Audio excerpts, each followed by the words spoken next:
I'm taking a strap. I'm strapped up. What's happening? What was that about? Let's make the fight happen. We strapped the fuck up. Yes, ladies and gentlemen. Welcome to episode 67 of the SZN Podcast. I'm your boy Cam. I'm your boy Flows. And just the usual, before we kick off proceedings, make sure to check us out on all the streaming platforms. Hit us up on SZN Podcast on Instagram or SZN Pod on Twitter.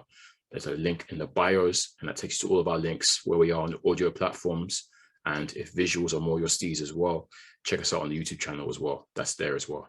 So yeah, make sure you like, comment, subscribe, all of that good stuff. But yeah, man, let's get this underway. Let's get the show on the road, bro. All tired out here. You good, yeah? Yeah, I'm good. What you saying? Yeah, I'm all right still. Just tired, like I said, man. Always tired. For boxing, though. Yeah, always. That always keeps me up, the boxing. At least I'm still able to get up for that. And yeah, I feel like there's quite a few bits and bobs to discuss this week, as usual. As usual, should we start at home? Yeah. I think that was one that we both cared about the most in it. So yeah. The rematch, Anthony Yarde versus Lyndon Arthur, part 2. Where do I start with this one? Obviously, the build-up was a bit tetchy between the two camps, and I think that made things more excitable in terms of like what's going to happen, because the two camps don't necessarily, I think they respect each other, but don't necessarily like each other like that, or there's bad blood. So I'm there thinking, cool, this fight is really going to be one for the ages. We both went Lyndon Arthur by decision, I think. Just, I guess, putting that prediction out there based on what we've seen from both fighters and what both fighters' strengths are. But we were very consistent when we said that we think Anthony Yarde is going to start like a flipping train. Well, he had to. I think that's what both of us said, and that we said Yarde has to start fast compared to what we did last time. And boy, did he start fast. Yep. Bro, from round 1, he's come out like an absolute man possessed. But it was a different sort of possessed compared to, say, a Teofimo Lopez who we saw the previous week, who was just, I guess, throwing bombs uneducated. But Yarde, I think you could see it was a style shift, but one that was educated, had education behind it. For him, given that he hurt Arthur late on in their first fight, obviously he'd seen that he can hurt this man.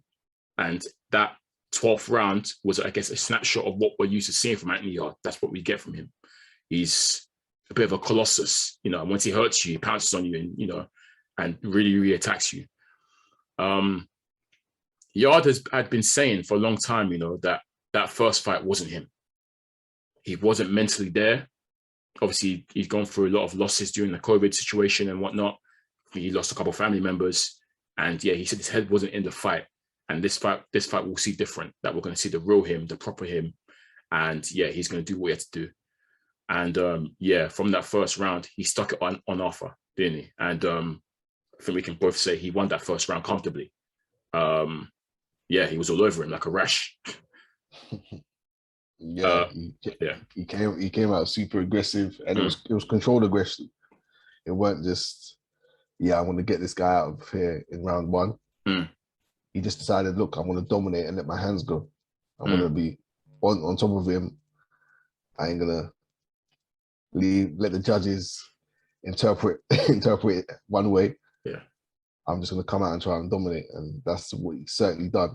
Probably he hurt Arthur a few times in that first round. Definitely, Arthur was reeling, but not hurt to the degree where I'm thinking to myself, "Oh, this is dangerous." Yeah, but just hurt in the sense that I he think Lyndon. Shots. Yeah, I think Lyndon expected it. Mm-hmm. I think Lyndon definitely expected him to be rushed in that way, but I don't know if, I guess the intensity might surprise him a little bit, but I think he saw it coming, and he knew that he had to just ride out the wave. Sometimes when you're getting rushed like that, the best thing you can do really is just ride out the storm. Eventually, your opponent will tire and whatnot. So that first round happened. We're all excited because you're thinking, that first round's really got more action. The entirety of the foot. No, I'm not even joking, bro. I was sitting there with my arms up on the sofa, smiling, watching it. You know how I said that the first fight was the tension you can cut with a knife. Yeah, this was the same thing, yeah, but it was different. I don't know. There was just this whole feeling of, okay, this can really kick off at any moment, and it kicked off from round 1, and you're thinking, bloody hell, how's round 2 going to come like? Because that was amazing. Round 2 for me delivered because I've seen, to me, Lyndon Arthur took round 2 based on the fact that he made smart adjustments. Straight away from round 2, Lyndon said, okay, cool, that's not going to happen again. I'm now going to get into my bag of boxing with a jab and smothering you if you try and come close, leaning on you, making it ugly, slowing down the pace, because I think we identified that both fighters would fight at a slower pace suits Arthur, a quicker pace suits Yarde. And Yarde, obviously being the smaller man, height-wise, is going to look to try and get onto Lyndon's chest and, that bullying him from there. But from what I saw in that second round, Arthur obviously made those quick adjustments straight away. He said, I'm not going to let you have my way. I'm going to be the one sort of dominating physically by grabbing you up if I have to, smothering you, leaning on you. And then also, surprisingly, he showed good inside game as well in that second round. I thought Arthur was getting the better of the inside exchanges, but they were both going for it in that second round. But to me, Arthur made the right adjustments to take that second round for me. Yeah, what are your thoughts on that second round and what Arthur did, the adjustments he made? Yeah, Arthur, what he was doing was very smart. Jab, and lean on him, going with his shoulder, hold him.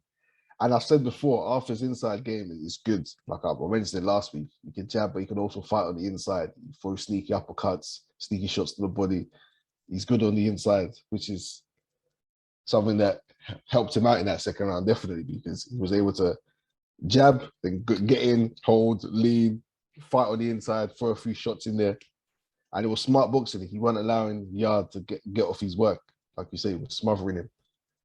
So then it was just like, yeah, this is a different kind of chess match now. It was 1-1 on the board. And you can see Arthur was enjoying it, man. He was, even in the first round, he was beckoning Yarde, he was smiling this round. They were both smiling.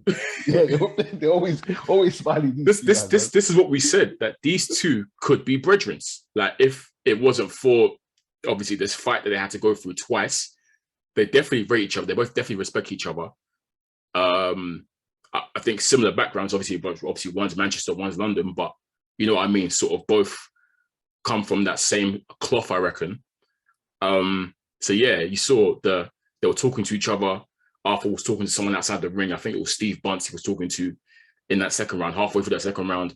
And they were both sort of like, Arthur will catch Yarde with a good shot. Yarde will like smile and nod. And then Yarde will do the same, and Arthur will smile and nod. I'm thinking to myself, yeah, these two like each other, kind of, low-key. But yeah, that second round just upped the anticipation levels even more, because you're thinking, rah, 1-1. Yarde's done his thing first round. Lyndon's come firing back straight away with the automatic adjustment to take it. You're thinking, yeah, we really have the makings of a really good fight here. And then it went downhill. For Lyndon Arthur anyways. Well, not immediately. Not immediately, but the third round was good as well. Yeah, third round was good. I think I gave the third round to Arthur. No, I gave it to Yarde. Yeah, I gave it to Yarde as well. Yarde came back sort of similar to what he did in round 1. Pressing Arthur, up in the pace, try and catch him with big shots to the body as well. I think Yarde's body work was definitely a lot more apparent in this fight than it was the last fight. Then again, everything was more apparent in this fight, because the last fight was a fight that was super cagey from round 1 to 12, more or less, and not many clean shots were landed. But yeah, Yarde, clearly, I think the game plan was to go to the body, invest the body early, which was good. I mean, yeah, the target was there for him, so why not shoot it, right? But yeah, that third round I definitely gave to Yarde as well. But similar in terms of, there was still, I think Arthur still had good moments. Yarde had his moments, but obviously I think he just had more of a quality moments. So yeah, at this point, 2-1, I'm thinking, okay, over to power stakes. It was that power stakes though, because which we always knew that Arthur would have. No, not Arthur. Yarde will carry ahead of because even Arthur was trying to go to the body as well. We saw the right hand a lot more this fight. He was landing the right hand. We knew he would, yeah. But the right hand wasn't stopping Yarde from coming in his forward. tracks, yeah. Whereas when Yarde lands, you can see. You can sort of, yeah. That sort of when Yarde would land flush, kind of. It's that automatic warning signs in his head, kind of like, let me try and grab you now. Time to smother you quickly. Yeah, 100%. Whereas when Yarde got caught, Yarde's coming forward. I need to get that. Remember, we said that power will always be Yarde, but if Yarde was to get stopped, it'll be more in the fact that he's gassed out. Stamina, mainly. I think we know that Yarde can take a good punch. I mean, he was in there with Kovalev for crying out, who's one of the biggest punchers that we've seen in that division for a long time. So he can take a punch. It's more engine and tank, whether he has that in him. Cool. 2-1 now. And I'm thinking, okay, Lyndon, over to you. what you give us in the fourth, boy? Even this up real quick. Let's have a classic on our hands. And yeah, this is where it went downhill for Mr. Arthur, unfortunately, because that fourth round now, I remember like it wasn't going too bad for Arthur. I think he was looking fine. In fact, like there was nothing, there was no warning signs or nothing. He was boxing at his pace, smothering. Landed some good shots. Landed some good shots with the right hand as well. And I'm thinking, okay, he's on his way to evening us out. I think I was even going to text you like this. We might have a classic on our hands because this one right here is looking nice. 2-2 apiece potentially, heading into the fifth. And out of nowhere, I think Lyndon sort of got trapped in the corner. And Yarde hit him with a good shot that has kind of rocked him and hurt him. We can see that visibly. And yeah, Yarde then started unloading. And I mean unloading. As in like... You know what started that off? What? Arthur landed a clean right hand. Yeah. And Yarde almost switched. He was like, nah, come here. And then landed a big shot of his own. Yeah. And he didn't let Arthur back into it. But yeah. Bro. He started unloading, right? Yeah, Arthur's kind of against the ropes, kind of against the corner, the turnbuckle. And the way he's unloading, it's as if he can see that Arthur is super hurt. And I'm there thinking, Arthur looks all right to me. Like, I think I even messaged you saying, I messaged the group like saying, Arthur's fine, by the way. He's gonna ride out. And I think we both even said, Yarde's gonna punch himself out at this rate. You know what it looks like? Yeah. I swear Arthur was smiling at that. That's what I'm saying. I can see he was balling up, but you can see him smiling and still telling him to come. Yeah. So I'm there thinking, oh, he's fine. He's not even hurt. He's cool. Yeah. And we've seen Yarde gas out before. Yarde needs to be careful. He's emptying the tank. And that could be peak for him because Arthur could spin us around at any moment. So I'm there thinking, all right, cool, Yarde's round, because obviously he's had that big flurry towards the end as well. I might give this round to Yarde actually instead. But the bell's going to go and Arthur will recuperate and come back stronger the next round. And then I guess near the end of the time, Yarde's caught, there's one shot that he was key. It was a body shot. He's caught Arthur with a vicious body shot straight down the middle, solar plexus. And I think that's what really hurt Lyndon Arthur. Because from then, like I think you can see his face sort of change, the way his body's sort of covered up and sort of things. That's what really got to him. It was that big body shot. And then Yarde hit him with a couple more shots. And then we've seen Lyndon take a knee. And I thought to myself, peak, but okay, he'll beat the count. The time's basically up now. He'll, recuperate, get his legs back, come back next round or the round after that, maybe. And from what I've seen next has just baffled me, bro. Baffled me. The referee's doing his count now.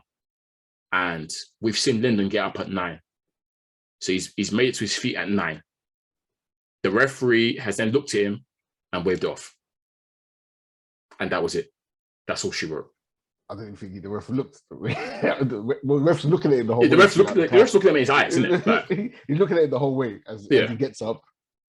But he doesn't do any checks or nothing. He literally, as soon as he stood up, the referee's then gone, waved it. I've said, huh? I think I messaged saying, what? What the hell's going on here? You said what? Same reaction, like in capital letters. What? We both said, wait, he beat the count, didn't he? I swear he beat the count. What's going on here? And the thing is, when this happened, the key thing is there was no protest from Lyndon Arthur. You know how we see when fighters, then when they're counting out or what, or the referee stuff, they'll jump in and say, what are you doing? Or they'll be vexed. There was not one element of protest from Team Arthur, him and his camp. Nothing. He went to sit down in the corner. He went to sit down corner, head down, looking downtrodden, just looking like he's been pissed on. Like he was, literally, like that's the only way I can describe it. Like he like pause. But yeah, man, he just looked downcast. There was no shades of like, oh yeah, what the hell? Like he just took it, he accepted it. So yeah, at first I'm there trying to decipher what's happened. So I've gone to watch the replays. I said to myself, I swear this guy beat the count. How has the ref ended it like that?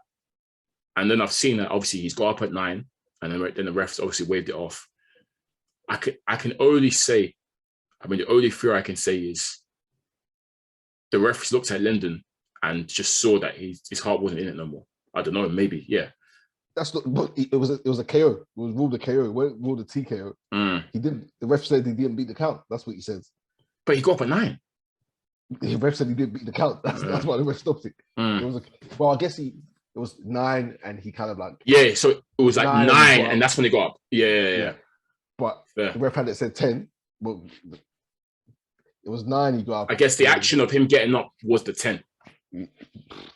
Possibly. Super fast count because he was fast, hella fast. He was on his knee the whole count. Yeah. He was looking at Yarde, he was looking at the ref, he looking around. 9, he got up, ref waved it off. This guy didn't even bat an eyelid. Yeah, so okay, forget the fact that it was a fast count, or if you want to call it a fast count, cool. And forget the fact that the referee's counting him out. And you might argue and say the referee shouldn't have counted him out there. There should have been some sort of checks that we usually see, right? I think the alarm bells for me is the fact that Lyndon just took it. No protest, nothing. That to me says that he's defeated. Sorry to say. That to me says he was a beaten man. Not a give up, but he didn't fancy it no more, clearly. Because I would have thought that any person that gets counted out like that is chomping at the bit to shout at the ref or remonstrate with the ref or do something, pissed, like at least act pissed. Yeah, exactly. Pretend. At least pretend like you're vexed. You get me? There was none of that, bro. He just went to his corner, head down, like shrugged his shoulders like fair. And that to me, that's disappointing. It really is. Because this is someone we both rate this guy, right? And forget the fact that we picked him to win. These are both guys. We both like both of these guys. We want both of these guys to go on and achieve great things. So it's not about that. There's no agendas here. But I always thought that Lyndon was someone that was willing to go to the trenches, and he came to London last time and upset the odds. And he always struck me as someone that had that sort of that dog in him, right? I like to say that he's got that dog in him. But seeing that, I question that now. If he really does have that dog in him, because yeah, man, he was too happy to accept it, in my opinion. Honestly, it was a bit disappointed, but yeah. He was clearly hurt by the body shots. Yeah. Let's give credit to Yarde here because he didn't punch himself out. That onslaught was going on for a long time, and he was picking some good shots. He wasn't just throwing punches. He was picking good shots, going to the body, going upstairs. And it was a sustained attack. I'd be honest, the reason why Arthur was smiling at the start of it is because he thought Yarde would punch himself out. He thought, like we said last episode, a storm will come for Arthur. Yeah. And if he can weather it. We said if he weathers it, we said I said the quote's there. It's put this up on our latest Instagram post. I said if Yarde hasn't got this guy out there in 5 rounds, I'm looking. I think it's going to be Arthur's show from round 5 onwards. So clearly, Anthony Yarde's from this is the strap season. Clearly, no. But if we know that the storm was going to come for Arthur. Yeah, and it's a question of whether he can weather the storm or not. He couldn't weather the storm. He weathered it, and thing is, we've seen him weather it in the 12th round of the last fight really well. In fact, he probably took a harder shot. He was probably more hurt in that 12th round, and he somehow stayed on his feet. So whether they're thinking, okay, he's shown the ability to weather the storm that Yarde will throw inevitably, So yeah, this is probably why I guess we're leaning towards Arthur on them sides. But yeah, like you said, credit Yarde because he hurt his man and he said he did what he had to do, like he said he was going to do. He said that he picked good shots and he done his thing. We got to give him credit for that. And like you say, I'll tell you what's disappointing though. It's because, like you say, we thought, we're giving Arthur credit because we thought he's weathered the storm before. He's going to have to weather it earlier, and then there's a lot more rounds to go after that. But then we wanted to see both fighters dig deep. I wanted to see Arthur get up and come back. Yeah. And then Yarde have to get a second wind and come back. We wanted to see a classic. That's even why, we thought, look, it had the shaping to be a classic. And that's why when he was taking that barrage of punches in the corner in the fourth, and we've seen him smiling kind of, I took that as, cool, your round, nice, good job. Watch me come back next round or the round afterwards. This is far from over kind of thing. Watch the bounce back. But yeah, he's gotten dropped and the fight went out of him, man. Y'all beat the fight out of him in those 4 short rounds, which is a shame because, yeah, like we said, it was on its way to being a very, very good fight.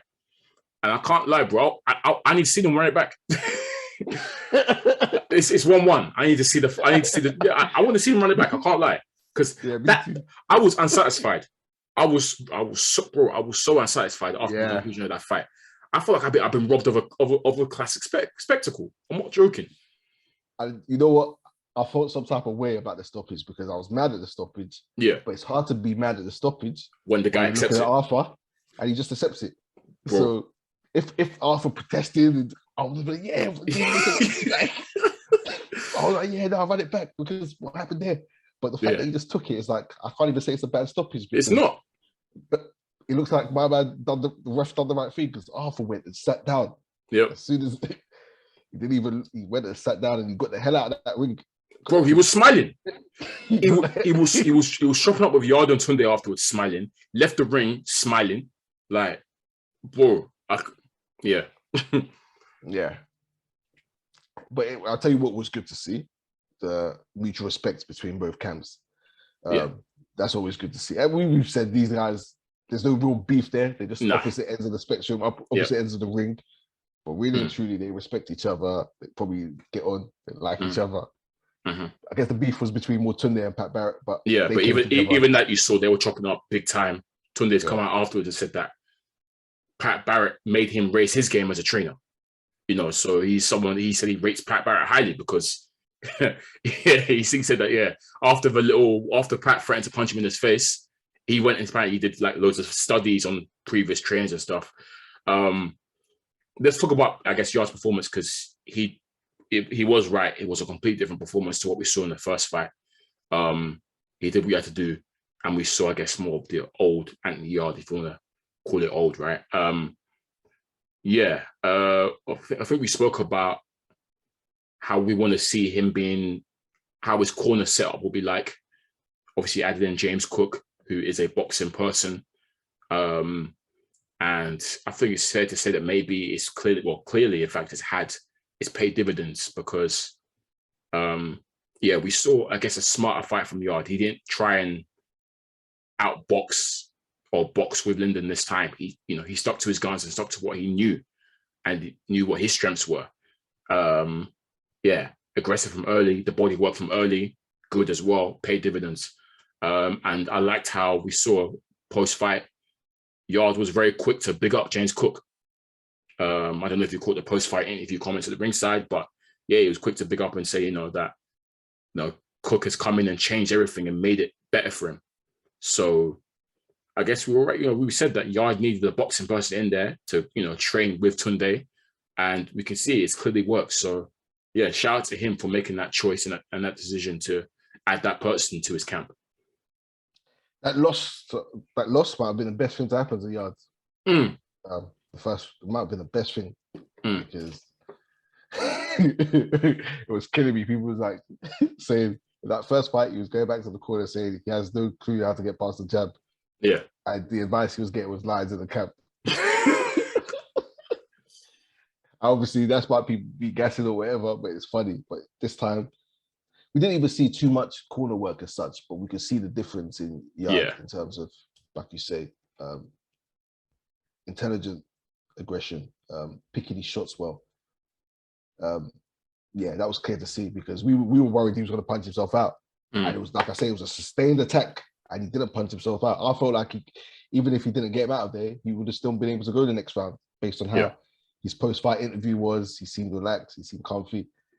But yeah, I also think as well, after admitting to the body shot hurting him, it's the art of war. You don't give away. You disguise stuff. He was bare vocal about that, you know. Yeah, he was. See me? I ain't telling none of my weaknesses, boy. You will find out. But yeah, you caught me with a good. You kept saying you caught me with a good. Yeah, because remember, Yarde was under the impression that it was the headshot that hurt him, and Arthur was there correcting him, saying, "Nah, it was a body shot actually. Yeah. The headshot was fine." I said, "Brother, why are you giving all your recipes? Body shot. Just took that down. Nigga giving recipes away for free, you know? Damn. Straight to the body, and it's the body that cooked him. Yeah. So Yarde went and cooked him to the body. This time he made sure. Fair play. But yeah, credit to Yarde, man. He done what he had to do. Happy for him. Bro. Happy for him. Yeah, happy for him, definitely. And obviously, standard, we got to talk about what's next because he's put himself in line for a title shot, depending on the winner of Joe Smith Jr. and Callum Johnson, which was announced last week, I think, right? I think that was announced last week. Yeah. So they're going in on January the 15th. And Yarde, I think, basically gets to fight the winner of that. So Joe Smith Jr. is the title holder. I think it's a WBO, I think. I can't remember which one. But he's got one of the belts. And Callum Johnson, obviously UK owned Callum Johnson. I'm saying it now. I need Callum Johnson to win that. We need Callum Johnson to win that. Because the prospect of Anthony Yarde versus Callum Johnson is so mouth-watering, bro. I'm saying it now. It's not going past 5 rounds if that happens. It's not going past 5 rounds. Someone is getting sparked out. They're both the same person. One's white, one's black. That's the only difference. That's literally it. Nah, Callum Johnson's more aggressive. Mad aggressive. Callum Johnson's more come forward. I think Anthony Yarde will be... But I think Anthony Yarde's... He'll be on his back. He's probably shown more boxing ability, I guess, than Johnson. But they're both just like powerhouses, isn't it? Like they both, when they get that, like they both hit very hard. Arguably, you might even say Cam Johnson might even hit harder than Yarde, which is saying a lot because Yarde puts away most of his guys. That's fair to say. Yeah. But yeah, definitely Johnson is one speed ahead. Just train, juggernaut, like just keep coming forward and just banging haymakers from round 1.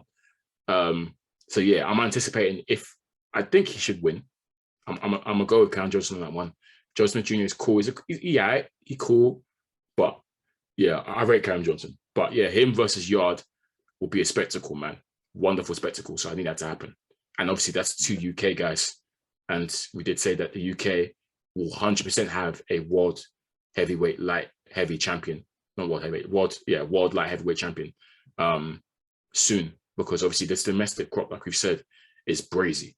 So yeah, man, that'd be really dope to happen. So yeah, he's got to sit tight for that one and see who wins that. Even if Joe Smith Jr. wins, I fancy Yarde's chances against Joe Smith Jr. as well, to be honest. Lyndon. You know me, I'm very consistent when I say I don't discard fighters if they take a loss. It's a shame the way he lost. I'm not happy the way he lost. Bit worrying, but he's going to come again. And he's just seen Yarde beat him after he beat Yarde. So, you know, there's strength in losing and coming back stronger from it. You get me? So I think Lyndon's going to be fine. Just needs to recuperate, and yeah, get back on that horse. Yeah, and like we say, this division is stacked, so you can always bounce back.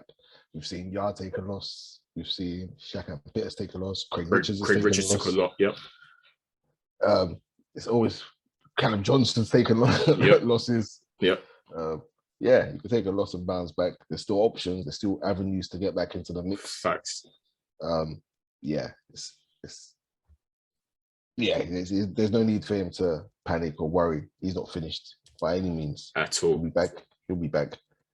He'll probably not be with Frank Warren because I know he ain't too happy with how that turned out. He felt he should have been having a title shot. Mm-hmm. But it was a contract team, though, wasn't it? That's the thing. It wasn't a contract, so yeah, he signed it. Yeah, he signed exactly. Yeah, and yeah, this just the domestically this division is nice, man. You saw Boatsy at the fight. I think you saw Boatsy's IFL interview. He's eager to get it. He's injured right now, but every time I see these other fights, every other UK lightweights fight, I'm just like, Boatsy, it's time to get in the mix. Get in your bike, come on, let's get going. But yeah, to be fair to him, he's injured. He reckons he'll be back, May or whatever time, depending on how he heals. So yeah, we look forward to having him back soon. But it was interesting because obviously he was there saying he wants to with everyone. I think Dan Aziz was there. He pulled him in and said, "Yeah, he Dan's said, here." I want a bit. He said, "Dan's here. I want you to." I thought, "Yeah, let's go. Love it, love it." These guys, they don't talk too much. Yeah, they're all kind of close to me. I feel like they're all. I feel like they're all mates. Yeah. Trust. Like, all of them, they're all cool, and they all want to fight. Yeah. So yeah, I think we'll see. They will mix it in. Yeah. We're seeing with Yarde. We're seeing it with Dan Aziz. Finally, it's actually Boatsy who's the only one. Yeah. Now it's Boatsy. Before we were saying it was Yarde, but now it's definitely Boatsy because Yarde's got Arthur now. So to be fair, Callum Johnson hasn't fought anyone domestically either. I don't think. No, he hasn't fought at world level. He's fought at world level. He was the first. He was the earliest to go at world level, wasn't he? So yeah, fair play to him. Cool. That was a good one though. It was fun while it lasted. A bit disappointing, but a bit anticlimactic. Yeah. But the 4 rounds or the 3.5 rounds or whatever were good fun. So yeah.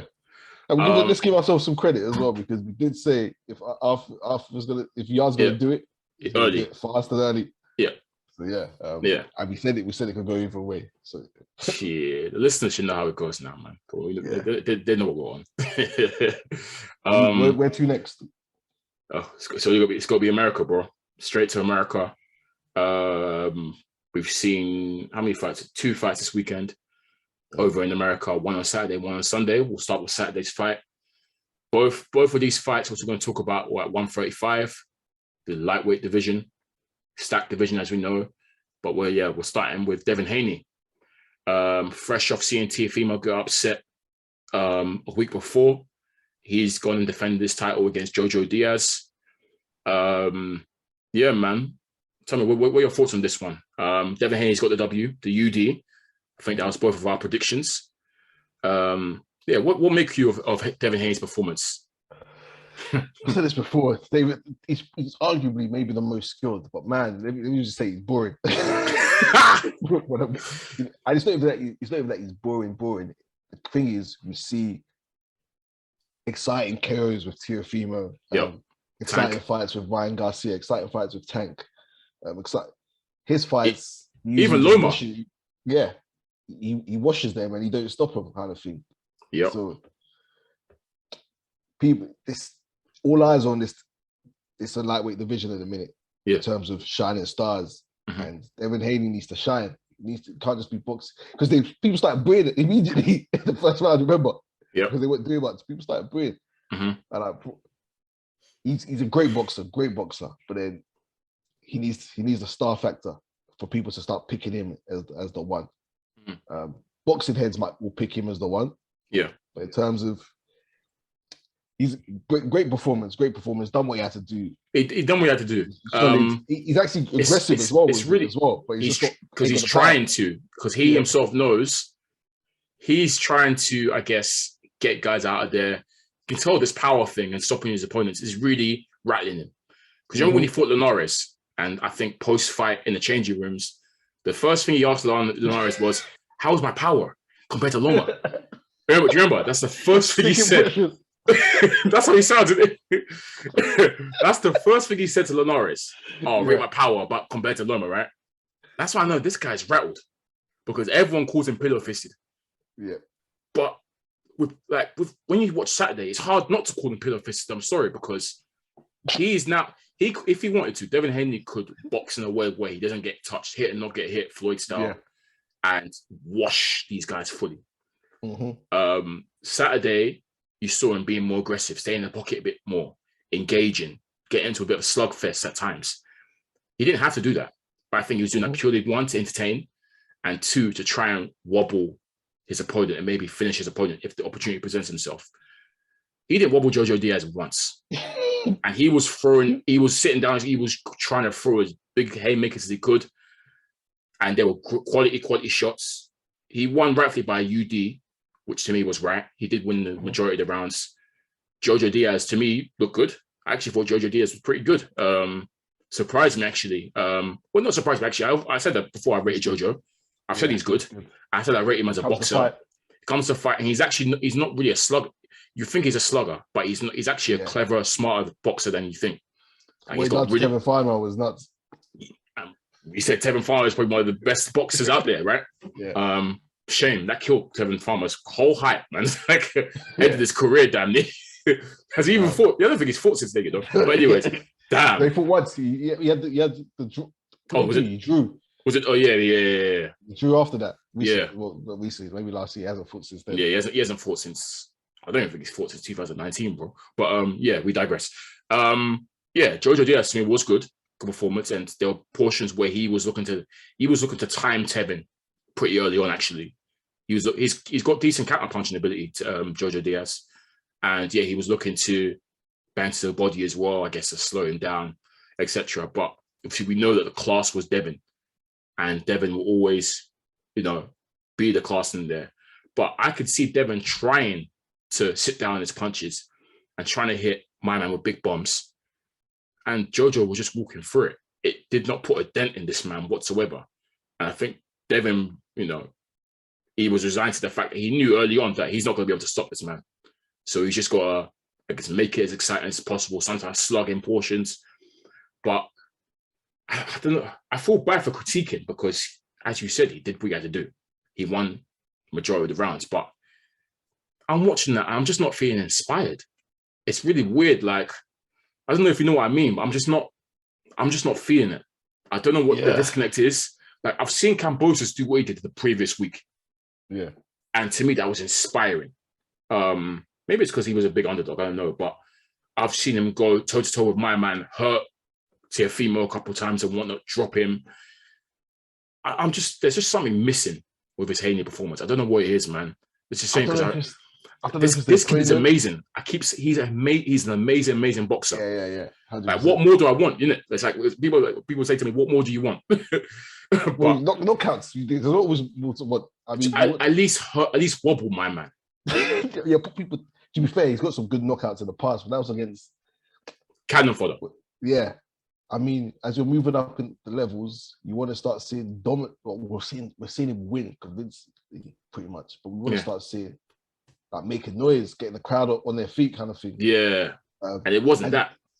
The thing is with Devin, like we know all these guys in terms of sparring stories. Devin, the amateurs, we know all about them, so we know how good they are. Like Devin smacking up people in sparring. You hear the stories. Like, always, apparently he kills everyone. Yeah. I roast him while he's beating them up. Like he's doing people in sparring. So now you want to see that. You kind of, for his sake, you want to start seeing people get excited about him a bit more. Yeah. Because you look at Ryan Garcia fight, you expect fireworks. You look at a Tank fight, you expect fireworks. Yeah. Teofimo, you expect fireworks. With him, you just kind of expect he'll win. Yeah. And I think this disconnect is definitely, seeping through to casuals or fans as well, because it's like Tank will always be talked more about him. But you always hear more about Tank compared to Devin Haney. Even when Teofimo had the belts, obviously after what he did and the knockouts he was pulling out the bag, and the performances he was pulling out the bag, you hear his name, you hear Loma's name, but Devin, who is, like you said, probably arguably the best boxer there, apart from Loma, there's just something missing, man. And I'm not a guy who expects knockouts and expects. I don't expect knockouts, right? Obviously, to me, the technical aspects will always come first, isn't it? It's hit and not get hit. But when you dominate so much, at least hurt my man. Like I said, when it was the Gamboa thing was the one that got me. Like, notoriously chinny Gamboa is. I would keep saying it, and this guy didn't even drop him once. I don't even know if he hurt him. I think he probably did. It might hurt him, but he never like Gamboa was never in trouble going down. Yeah, man, it's just there. There's just something missing there. But he keeps winning, and he will keep this. You do it, UD and all these man. But at the same time, I worry for him because, for example, I think Tank will detonate so hard on my man. Honestly, I want to see the fight, and I know there's beef between both of them. But if you were to say, oh, who wins between Tank and Devin Haney, I'm going Tank all the way, man. I can't lie. I just think that I can't lie. Like Devin Haney can do the hit and not get hit thing all he likes, but eventually Tank will land, and when he does land, it's curtains for him. It's curtains for him. We saw Linares wobbled him, and Linares isn't really known as a beastly puncher like that, is he? He can bang. Well, he can bang. Yeah, let me not be harsh. He dropped Loma, didn't he? So yeah, he can bang. But yeah, Linares wobbled him hard. Yeah, man. Devin Haney's cold. He is one of the coldest. But yeah, I just wasn't inspired. But I watched that, went to bed, not really feeling. I told you I was pissed because like I said, the Arthur fight, I felt robbed of good boxing. I said, all right, cool, Devin Haney's show. He's gonna put on the show for me. I'm expecting it. And I watched that. I thought to myself, seen it before. There's standard Haney. You get me? I don't know, man. I don't know. Yeah, maybe we need him to step up in competition. To be fair, Linares, Jojo Diaz is good competition. I was gonna say, bro, that's apart from the champs, that's damn good competition. I can't lie. It's not like he don't want it. He's been calling all these guys out. None of them are saying his name. I do think he is avoided. And I think there is a bit of Demetrius Andrade here. You know how same thing we were saying that Andrade needs to put on a statement at least. And for a long time, obviously, Andrade was beating up these guys, but not stopping them. So there are shades, similar there. But yeah, go on. He's with Eddie Hearn, so these lot aren't trying to work with him. They're trying to blackball Eddie, which we know. Yeah. These guys don't want to work with him. So yeah, I think that doesn't help him. If he was in PBC. From when Leonard is saying that he's going to punch up Eddie on sight, that's where you know. Fucking joke, man. Absolute joke, man. No, you won't. Yeah, you want to do a thing here, Leonard. Because we've seen live. Someone tell you to stop that shit up. Leonard, bitch ass nigga too. Man said, first of all, you ain't gonna disrespect me like that. He said, shut up. Leonard's a bitch ass nigga too. You didn't do nothing. You didn't do nothing. And AB is like 5'6". So, yeah, Eddie Hearn is 6'5". Eddie Hearn's like 6'5", 6'6", bro. You ain't doing jack. Leonard, man. Stop that. You're 60. Stop it. Promoted beef. I've never seen him talk crap before. Never. Yeah, their beef is weird, man. He just, every time you hear an interview talk about Eddie Hearn, he will be like, F Eddie Hearn. Straight away, like he's boy. I don't know. He's vexed. He's jealous. I think it's jealousy. But yeah. What next for Haney? They're trying to proposition. Obviously, it makes sense to Kambosos fight. He's happy to go to Australia. Yeah, man. I want to see it. Gonna see because Tank is not gonna happen, unfortunately. From when Team Mayweather is saying that, or Ellaby is saying that Haney doesn't make. We'll discuss Tank in a second because same old story with them, man. But Ryan Garcia is an option. I guess if the Kambosos fight doesn't happen, doesn't fall through, then yeah, Garcia, man, both on the zone. What's his name? What happened? You don't think so? No. I saw De La Hoya, obviously, because Jojo Diaz is a Golden Boy fighter, so he was at the fight. Mm-hmm. De La Hoya's been talking a lot recently about wanting to get Ryan Garcia with these guys, so maybe we might find it happen. Or do you still think De La Hoya is still going to try to protect him? Yeah. Or Ryan's still is going to duck? De La Hoya's going to try keep him away from some of these guys for now. You reckon for now? Okay, yeah. Yeah, big money guy. He doesn't want to lose his big money guy. Make a few pounds off him. Yeah, we won't see them. You won't see Ryan Garcia with Devin Haney next. No way. I'll be stunned. You'd be stunned, yeah. Fair. Hopefully it's Kambosos then. Hopefully. I think that's the most likely. And we finally put all this undisputed talk to rest, which is cool. Then Devin Haney, they have to see him. They have to. If these guys are serious, They have to. But even then, I bet you Ryan Garcia will still be calling that Tank over Devin Haney. Even he's calling like Cambosis now as well. But yeah, they killed him.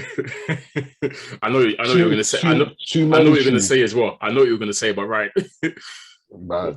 What that tweet about him giving advice to Jojo and Devin. These are two guys he openly ducked.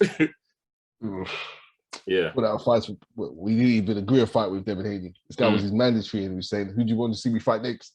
Tank. The belt right there for you. And you got, these men are hilarious. But yeah, shout out to Devin. Did what he had to do. Jojo will come again. He's a good fighter, Jojo. Yeah. All right.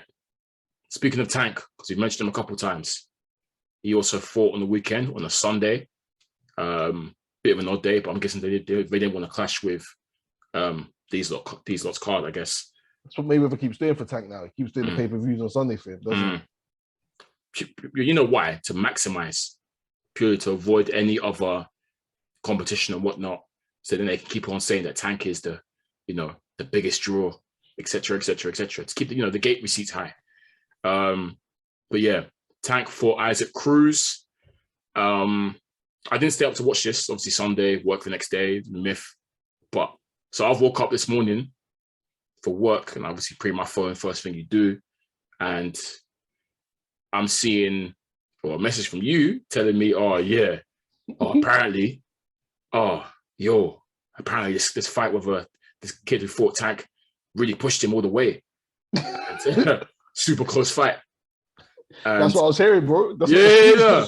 So I was like, I was like, word? All right, cool. Went and pre the timeline. See people talk about, Isaac Cruz was robbed. Fight should have been a draw. Super close fight. Scorecards are a joke. I'm there thinking, Tank stunk up the joint, yeah? Fair. So yeah, gone to watch it after work today to see what people are talking about. In my opinion, everyone's bugging. In my eyes, Tank won that so clearly. I can't lie. I gave Isaac Cruz 4 rounds. The rest of Tank. So 116, 112, respectable, calms. Yeah. And that was pretty much the same. I had the same score as 2 other judges. Yeah. So I don't know what people are on saying that, it was super close and whatnot. It was competitive. Probably because of the fact that 2 things. Obviously, this is a late replacement of Isaac Cruz. No one knew anything about it. Apparently, he's ranked top 10 in the world at 135, but like we said, there's many people on his resume. So I guess they're expecting Tank to wash this guy out. Yeah. Obviously, we've seen Tank. He's on a 17-fight KO streak. So naturally, people are looking to see that, I guess. And yeah, almost the Mayweather syndrome. When I say that, when someone would fight Floyd and give him a bit of trouble, like Maidana, for example. You know how Maidana gave that first fight, which was so dumb, because people really tried to say Maidana won that first fight. Yeah. You know how nuts that was. And we watched it and we said, no, he barely landed the glove. Cool, he gave Floyd trouble in a couple rounds. The overhand right had him in trouble he cut Floyd. Wow. Suddenly he's deserving. Maidana lost because he lost bad, because he lost good. They forced the rematch. Do you know how mad that is? Yeah. It's similar to that. Because Mayweather won so convincingly, he's like, you guys really think this guy? I'll happily wait. That second fight, Mayweather washed the life out of my man. It was even worse than the first fight. So yeah, similar to that, I guess, because this guy was game, mad competitive, and Tank wasn't able to rock him or put a dent in him. It was basically Tank was on the back foot throughout. Yeah, which was kind of what we expected. And this Cruz guy, just true Mexican style, Triple G style, stalked him, cut off the ring for the entire fight, pressed the action or tried to press the action. So it was the rounds were mad competitive, and it wasn't. Usually we see Tank, the power comes through at some stage, regardless whether it's round 1 or round 12. He's going to hurt you and he's going to destroy you. And Tank was basically every time this kid was trying to come in, Tank will try and catch him with the big counter shots and stuff, but it just didn't put a dent in this guy. It didn't hurt him once. So yeah, it was an intriguing fight, but a bit of like a cat and mouse chase. But to me, Tank had the quality work, landed the quality shots, and kind of controlled the fight in certain portions. This Isaac Cruz guy, first time I've seen him fight, but I was impressed. I was really impressed with him, actually. He's a good boxer. He's more than just a stalker, slugger. He's got really, really good. He's shorter than Tank, first of all, which is a rarity because Tank is pretty small. This guy's head movement is A1, Tyson-esque. Yeah. Tyson, so his head movement is crazy. Yeah. So his defense was actually really, really good because you're thinking that someone that is so aggressive is going to be open to Tank's counter shots. And Tank's a really good counter puncher, as we know. What he is. Really good counter puncher. So you're thinking, boy, this is prime for the patented Tank uppercut we've seen. Tank was throwing the uppercut all night, and it was there from all night, but he never landed it cleanly. It was always just off. Yeah. And this guy, Isaac Cruz, had a real uncanny ability to block punches. Like, even when he's left himself open for the counterattack, he's just able each time to get his hand in the way just in time, or to partially block the punches. So Tank never landed that uppercut. He threw the uppercut bare, and it kept half landed. He never landed it cleanly. Or this guy will tuck his chin in just at the last minute or roll with it at the last minute. So defensively, he was actually really, really good, surprisingly. I thought it would be open all day. And this guy was going to the body for the entire fight. I've never seen an opponent really attack Tank's body like that. And this guy just body work. He threw more to the body than he threw to the head. Like, he was really, really banging the body. Smart. Very smart. It didn't work, but I like seeing that. Some people it did. Some people well, did. Yeah, true. Is, you know what? He landed more power punches on Tank than anyone else had. Yeah. It looks early on. It looked like Tank was getting hurt and wobbled at times. Tank wasn't really hurt. He wasn't really hurt, but he looked like he's been caught with a shot, and he was stumbling at times. Not falling over, but yeah. So it was quite a scrappy fight in portions, actually. Yeah, funny enough. It was. He was applying pressure, and he was throwing big shots, and some of them were landing. But I don't think Tank was ever in danger. Never. Really. Never. He got caught with a few shots, but his footwork's brilliant. Tank, so let me give him that as well. Defensively, Tank is really good. He's actually. We've said it before. Like, Tank is more than just a guy that's going to get you out there. He can box really, really well. Yeah. And his defense was on display, and his ability to control the ring, I guess, whilst on the back foot, was on display. His footwork, his defensively, he was also able to roll punches and avoid it and duck out of the way and stuff like that. So, to be honest, in this fight, I don't think many punches were landed cleanly, to be honest. It was that kind of fight. Both fighters had good defenses, and they were both, Tank was able to catch this guy quite a few times on the counter coming in and stuff. Just his speed. Tank's edge and speed was so apparent. So explosive. He was always going to beat him to the punch and whatnot. So he landed the more quality work. But yeah, like I said, this guy was game, and he did impress me. For the first time I've seen him, he's a problem. He really is, because like if Tank isn't wobbling you, no one else in that division is going to wobble you. I can't lie. And yeah, man, if he, with that kind of pressure, not everyone's going to be able to get out the way like Tank did. And so yeah. So for real, you're saying everyone's bugging. You don't even see a draw. You don't see how it could have been a draw. No. I watched that today. I literally scored an 8-4. I can give my man 5 rounds at max, but to me it was fair judging, man. Fair judging. Yeah, a lot of people had it similar to you as well. It was just it was the wildest I've seen scorecards. Some people had it clearly Tank. Some people had it clearly Cruz. Some people said it was a draw. I think 8-4 is respectable as well. I think that's not, you haven't been washed out. That's actually a very respectable scoring in my opinion. He did well for someone that wasn't expected. For someone that much wasn't expected of. I thought he did well.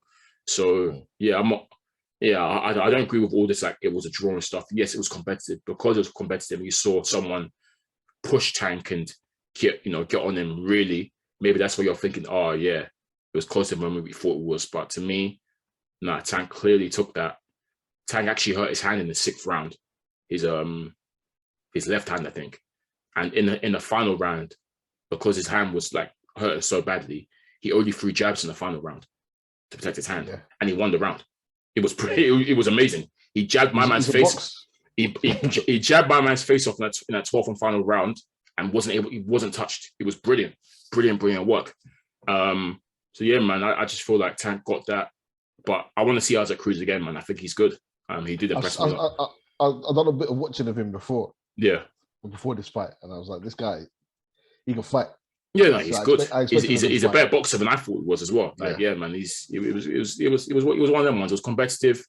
Yeah. I was thinking, how have I not heard of my man or seen him fight before? Yeah. So when I watched and seen this guy put people to sleep, I was like, okay, my man can bang. But yeah. What next for Tank then? I was even dreading this because it's the same as last time, right? We know what they're going to do with him. We know they may have a plan for him. Up We're going to keep it in-house. From when Floyd came out and said that, I said, yeah, fair enough. Fair enough. Just, bro, what can you say? Fair enough. Just fair enough. Just fair enough. You can't say much. Oh, my gosh. So, yeah, they are going to keep it in-house. PBC only. Which means he's not going to fight any of his rivals. I mean, I don't even know why I do it to myself because I get infuriated each time, but I'm preying Leonard LB's interviews where they're throwing names at him. Regular Haney's throwing names at him. Oh, David Haney. Oh, what about Loma? What about Ryan Garcia? His response each time, it has to make sense.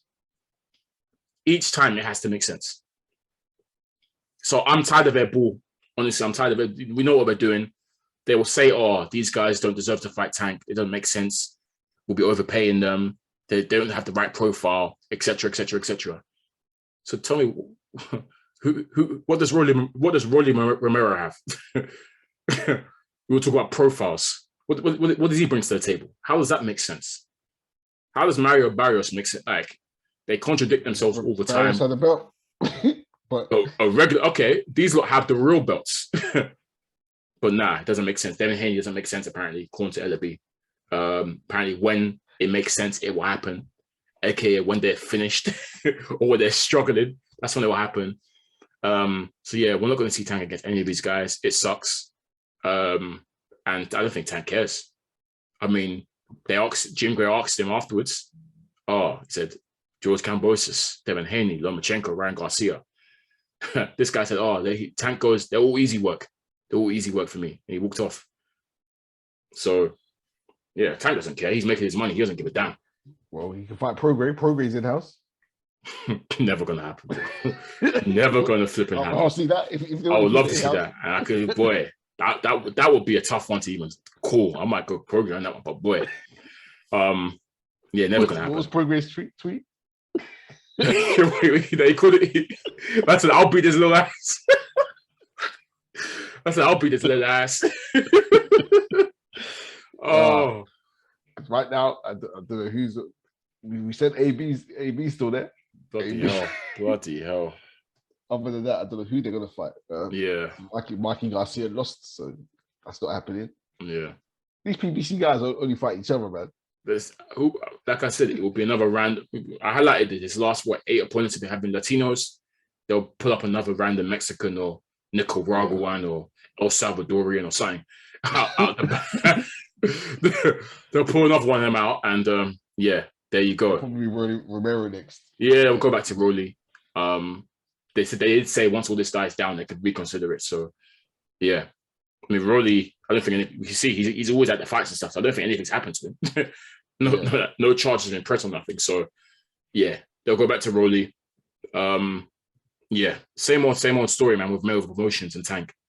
It just sucks. It sucks, man. It pisses me off. But there's not much I can do, man. What can we do? It just annoys me that Ellaby keeps lying to the fans about this kind of stuff. That annoys me. But yeah.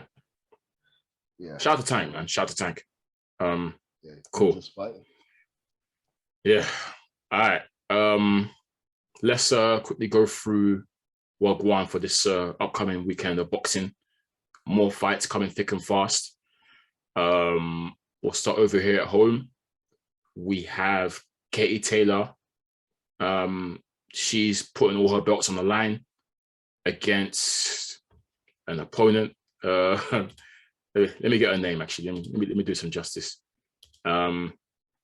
She's against Firuza Sharapova, a Kazakhstani, I believe.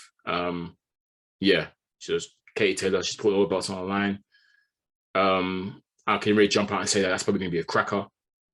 As with every single women's title fight, it's going to be a cracker standard. So, yeah, I'm going to enjoy that.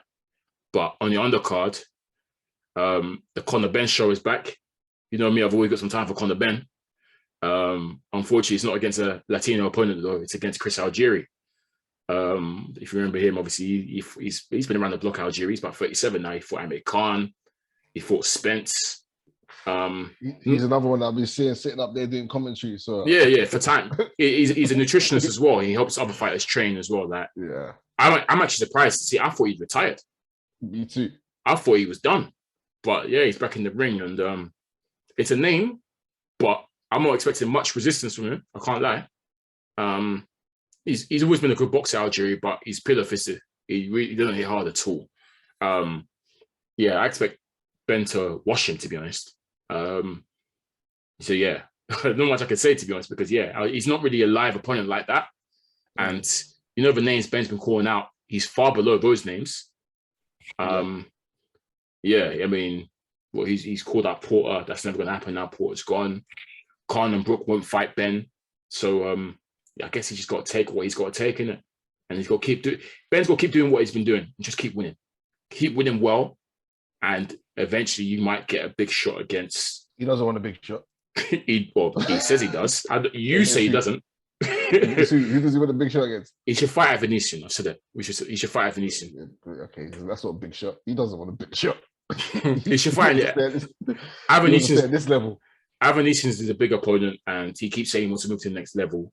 That is someone that is the next level above the Algieris and the Samuel Vargases and whatnot. So yeah, if you keep talking about it, Venetians, I know Venetian won't duck no one. I know that for sure. So yeah, fight him next after you're done with Algieri. Hopefully, maybe we'll see. But I'm expecting Ben to come through this pretty easily. But yeah, who was he offered? He was offered someone. Maybe it was Venetian. He was offered. Was it Venetian? Fair. I think so. I think they were looking at making it. He actually wanted it, to be fair, but I think he's not a ducker. He's not. But they've got a roadmap for him, and they just think have one more than maybe Venetian. I think I did hear that, to be fair. So he's not a ducker, but I think he knows that. He's never said Errol Spence's name. He's never said Terence Crawford's name. He's never said he ain't the chance, but he said the big names that are the big names. Khan, Brook, Porter. Those three. The guy. To be fair though, Khan and Brook are big names still. In the they're big names, but they're not. Yeah, they're not live. They're not live wires. Porter was. Porter was, but he knew that. He was very vocal about Sean Porter. Yeah, Adrian Broder. Oh yeah, and Broder as well. I forgot he called that Broder too. Look at the people he's called that. Yeah. We'll Algeria's, he's a name, I guess. He's been in there with the best, so we'll see how he handles that. He's only been lost to the best, really. Yeah. He's actually a good boxer, Algieri. Just never really had power like that. Similar to Paulie. Like even when like Spence beating him was a big thing, like a big win. Like Spence battered him. Yeah. I think he was just given credit because he stayed alive for a little bit. Even though he was getting washed, he showed heart. I don't think he'd been stopped until he lost to Pacquiao. I don't think anyone stopped him, and that's why. So even remember Provodnikov, that Russian monster. He lost to him, but it was only at SD. It was close, mad close. So his resume is really good, to be fair. But that was time ago. That's what I'm saying. I thought he retired, Algieri. I was surprised when I saw his name out there. But because I saw him doing commentary recently, and I was like, isn't this guy got a fight cup? Yeah, he's always been. Well, anyway. We'll see how that pans out. We've seen a lot of fighters do commentary, even though they've got a fight coming up quickly, actually, because I saw him at the fight, at the Yarde fight. I think he stood up the whole way through. Sonny Edwards, he's fighting next week as well. He's defending his titles. This guy was screaming and shouting all that fight. He was in the ring. He was carrying the belt. But that's the Masters is boy, Haney. So they're like that. So he's defending his belts. I think the opponent's actually pretty good. think a Filipino opponent or something. So yeah, that should be a good one. So he's going next week as well. Who else is going next week? I think that's it over here in the UK. Let me check. Huh? Bivol's fighting next week. Is he? He's fighting. Yeah. This weekend, yeah. Bivol's sure? fighting this weekend. Oh. I'm sure he's with the zone. Yeah. Oh, I didn't even know he was fighting. I didn't even know. I'm sure Bivol's fighting, yeah. Yeah, he is. Salamov. I guess in just a standing defense, another Russian guy. Fair. I don't know much about his opponent, but fair. That's in the zone, yeah? Yeah, it will be. Cool. So there's that to tune into. Over in America, we got Nonito Donaire. He's defending his belt against a Filipino. So that's an all Filipino title clash. The guy he's fighting is undefeated, I think, as well. So that'll probably be good. Donaire is an exciting fighter to watch. He's a really good fighter. Yeah. And then lastly, we got Lomachenko versus Richard Commey. Two of Teofimo's vanquished foes. That's a good fight on paper, That's a really good fight.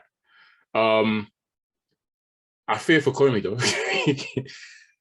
Judging off the way Lomachenko looked in his return and how on it he looked, I think Commey's about to be angled to death. Yeah. Lomachenko means business, but I'm telling you, I think Lomachenko means serious business. Yeah, he wants it back in blood, bro. I'm not even joking. And he's gonna bamboozle the hell out of Commey. Commey is a good boxer as well, a really good boxer.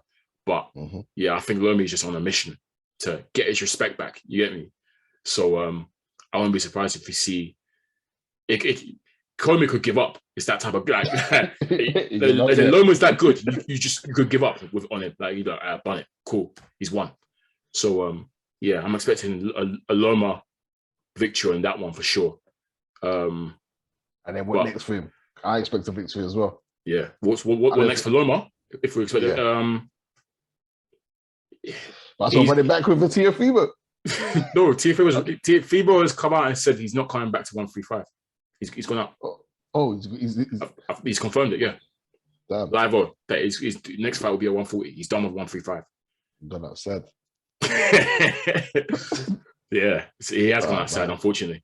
For Loma, he might just have to wait on the outcome of this potential Devin Haney Cambosis fight. Obviously, it hasn't been made yet, but we expect it to be made. No, he has given Loma a shot. Because who else is there to fight him? Who else is there that he can fight apart from none of them? Like I said, Tank won't fight him, and Ryan Garcia. I don't think Ryan Garcia's ever called him out. ever. Devin Haney won't give him a shot because of what happened last time. Devin Haney won't do it. Yeah. He might just have to be patient for Haney will move up. I'm even hearing talks about Haney struggling not struggling, but the weight's coming hard for him because Haney's big. Don't forget, Haney's pretty big. Yeah. And Garcia is actually big as well. Garcia's actually bigger than Haney. So all these men are going to move up eventually. And Tank has already moved up and down. So none of them is going to stick. And we did say that we did think Loma shouldn't move up again. That this even this division I think is too big for him, low key. So he should stick around. And maybe he might have to wait for these men to dip, which is peak. But they won't be eager to jump in the ring with Lomachenko for sure. Even though they've seen him take a loss, but maybe Shakur Stevenson will be happy. He's the only one. He will fight him. He will fight him because also he's called him out before. Well, not called him out, but he said because don't forget, Shakur did a lot of camp work with Loma. I believe they sparred loads of rounds together when Loma was preparing for his fights against Teofimo and these other guys. I think Shakur was in this camp and was one of his sparring partners. And I think Shakur's come out and said before, he's, one day he would love to make that happen. And, he would never duck from Loma. That, he gave him good work in sparring. So Shakur gives everyone good work in sparring. Yeah. So Shakur will be on it for sure. And it makes the both top rank in it. So that's actually an easy fight to make, isn't it? Yeah. Okay. Yeah, we'll see. But unless you've got anything further to add, I think we can call it a day there. Well, there's a lot of boxing news. Yeah, go on. Where do we even want to start? You've completely forgot. Actually, what's it called? Quickly, did you heard about Teofimo's issue? What issue? apparently a doctor said he's lucky to still be alive or breathing or something because he had like air in his lungs during that fight. Oh, right. Yes, so he had a medical condition. What's this? Another excuse? Fair. I don't know, mate. Yeah, I don't know, but it sounded like that. But I just find it interesting because he killed Lomachenko for making excuses. That's what I'm saying. But I don't want to hear serious. Yeah, okay. Prayers up for Tio. Hope he's all right. But I said before, like 2 weeks ago, that I don't want to hear about any injury excuses because they were on Lomachenko's team's ass when they talked about his injuries and stuff. So yeah, man, it's part of the game, man. It's part of the fight game. You get injuries. But I hope he's all right though. Yeah, true. Yeah. Hopefully. So, well, with Gadi came out of it okay because it was sounding like, oh, my man could have died in the ring or something. Fair. He survived. So that's what we like to see. Fighters go home, make it home. Your boy Michael Hunter suffered the draw. So he's finished. We can say that. He drew again. Damn. Michael Hunter finished. He's gone out sad as well, you know. Very sad. Because remember, he was making all that noise about how everyone avoids him, blah, blah, etc. Getting the ring for free. And then he was offered a good fight, eliminate a fight or something, and he turned it down. Yeah. He's gone out terribly sad. Damn. I like him. He's a good fighter. Damn. Is he? Well, he looked good. There, fair enough. Yeah. I guess I didn't really want to say it, but your boy Tommy Fury has pulled out of the Jake Paul fight. I don't know if you heard that one. Is it official that he's pulled out though? Yeah, he's released a video saying that he's injured, isn't it? He said he had the virus, and then his body was broken down. He was been training 4 weeks with a virus, and then he got his rib broken, sparring. But the thing is, I swear he didn't specify it was corona. He just said it was a virus, right? Yeah, he didn't say it was. Yeah, idiot, clown. He should have said corona. No, it was something worse. I was about to say something worse than corona, but it was something. if you'd said corona, then there's a bit of leeway, kind of. But my man posted the receipts of his cracked rib, the MRI scan. Oh wow, fair. He's dusted. Fair. Yeah, he said that he's coughing up. That's still not going to stop the Jake Paul. They're killing him because he's going to kill Timmy. They're killing him. Because if you remember, Tyson Fury said Timmy Turner. Tommy could beat him with a broken arm, broken leg. Exactly. To be fair, he should be able to. And he's fumbled the bag apparently. So oh, that's peak. Jake Paul ain't gonna give him a chance again, you know. Yeah, I don't think so. He's fighting. But he's fighting Tyron Woodley. Yeah, I heard Woodley's come back in for replacement. We don't care about that rubbish. Wait. Actually, if Woodley loses, hey, Ruben, Giants, cool. We'll be seeing you real soon. If Tyron Woodley gets stopped, if he loses, oh my god! I've just deeped it. Like this is actually fantastic for me and us. Yeah. Cool. Boy, oh boy. These MMA man will be seeing you again real soon. Real soon. That's happening soon. That's happening this month, that fight. So is it? Oh yeah. But apparently Tyron's been training, so of course he has. We'll see that one. I guess one final thing I wanted to say is there's been talks of AJ stepping aside. Yes, actually, yes. Thanks for reminding me. Yes. Yeah. Because when I heard about this, I'm there saying, I was pretty bullish. I was saying to my boy, like, he's not on the step aside. You know, AJ's a proud man. He's about this life, to get back and whatnot, right? So I'm there thinking, obviously they'll entertain, they'll talk about it, but it won't be entertained seriously. Mm-hmm. But then obviously, I remember that confusing IFL interview AJ did, where you remember he talked about how he's a proud guy and he's fully focused on getting his belts back. All he cares about is getting his belts back. That's what he cares about. And then 2 minutes later, he's then contradicts himself and said, I'm a businessman. And if the right offer comes along, I'm going to have to consider it because I'm a businessman. I'm about this money. I just said to myself, why the hell have you said that? You've literally just erased everything you just said just now. By saying what it is? I try and get it in the sense that, look, there's one thing that your heart wants to do, You want to follow your heart. You have your morals. You have your principles. But at the same time, you can't be. You have to consider certain things because he has a team around him who are going to bring things to him and say, this is the pros and cons of this. This is the pros and cons of this. So as a businessman, as a boss, he has to try and consider those options. So if something stupid gets placed in front of him, he ain't gonna just say no to it because he has to consider it. I think that's what he was trying to get at. But he talks in like circles, so it makes it. But man say he talks in parables, yeah. I don't know why he does it, but he makes it a lot more confusing than it needs to be. Because really and truly, all he's saying is that, look, he doesn't want us to take any step aside money. But if something ridiculous is placed in front of him, which made sense, so I can think of an example where they offer him bare money, then you're guaranteed to get the winner. Yeah. Then why not? Why not take it? Yeah. Like, why not? Like, I fully hear it. But it's just the way he goes. I would rather. Yeah, I don't know. Obviously, because he did something so good when he was able to run it back with Ruiz straight away and get his belts back. Yeah, that feeling is different. You get me? That feeling of elation is kind of different. And yeah, if it's the guarantee, to me, it's only acceptable if the winner is guaranteed.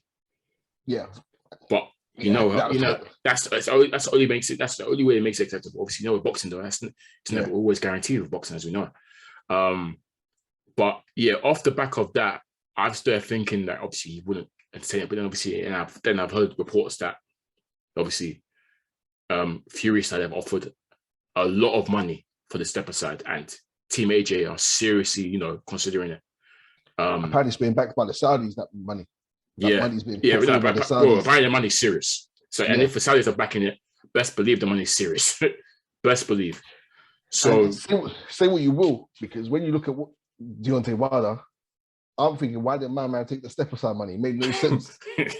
like really and truly. But don't forget, pride comes into it as well. You get me? Like obviously, now, but if AJ does step aside, you know what the comments are going to be saying. He bowled it, melted, ran away, ducker. If he's guaranteed road runner, then. But if he's guaranteed the winner, then you can't really check. Like does anyone's jokes? Guaranteed the winner, and the winner's still Usyk. Exactly. So he's livid. Like, he's livid. He's made a bag. He's made a bag, but still, Loki. I know he wants Fury to win that. Yeah, but yeah, fair enough. But the thing is, he says like, look, it's not about the money, but then the money's part of the pride thing. That look, that like how Mayweather changed the boxing game in terms of being about your business. He kind of mentioned that. He said it's not about the money, but he wants to go down as being one of the best businessmen, which is also confusing. But if you understand what he's trying to say, it's like he doesn't need the money, but then the pride of doing your business correctly and not looking stupid doing your business is what he's trying to achieve as well. So yeah, it's just the way he talks. Like people, if you don't like AJ, you're gonna just say this guy's talking rubbish. But he just makes it confusing. But I think I understand what he's saying. All of these boxers talk rubbish, to be honest. You literally say with a lot of these boxers, you got to take what they say with a pinch of salt. They both talk. They both contradict themselves constantly in this, within the space of 5 minutes, and they all talk in circles and whatnot. And a lot of them just don't even take punches for a living. So the CTE always always kicking in, always kicking at any moment. 5 seconds. Could you do it at any moment? But yeah, we'll see how that plays out. That's definitely a hot development that we've got to keep an eye on. I think I personally would like to see him run it back straight away, but I understand the business element of it. And, if it's guaranteed, it does make sense, especially you made that back on the side and you're still going to fight the winner regardless. So, yeah. That's if you're goofy, man. He's just doing it to mess this up. Go fight Dylan White. Bro, the plan was there. Go fight Dylan White. AJ has the rematch. Never fought the plan. AJ has the rematch. Exactly. He said he doesn't want to fight. This guy, this is what I mean about these guys. Tyson Fury is the worst for it. He does it all the time. I never take what he said seriously because this guy was so adamant in saying, I have no interest in fighting Usyk. I don't want to fight Usyk, etc., etc. Now suddenly you're entertaining it. So, boy. But yeah, the plan would have been perfect. Just go and fight Dylan White. AJ has the rematch. Then the winner of both of those fights get it on for the undisputed. But yeah, as we said before, boxing, especially the heavyweight division, is never, never simple, even though it should be. And yeah, let's leave it there. Good episode, Cool. man. It's been a great episode, man. Great episode. Yeah. Episode 67 of the SZN Podcast. Once again, I've been your boy Cam. I'm your boy Flows. And make sure you check us out on all the streaming platforms. Like, comment, subscribe. Peace. Get a strap. I'm strapped up. What's happening? What was that about? Let's make the fight happen. We strapped the fuck up.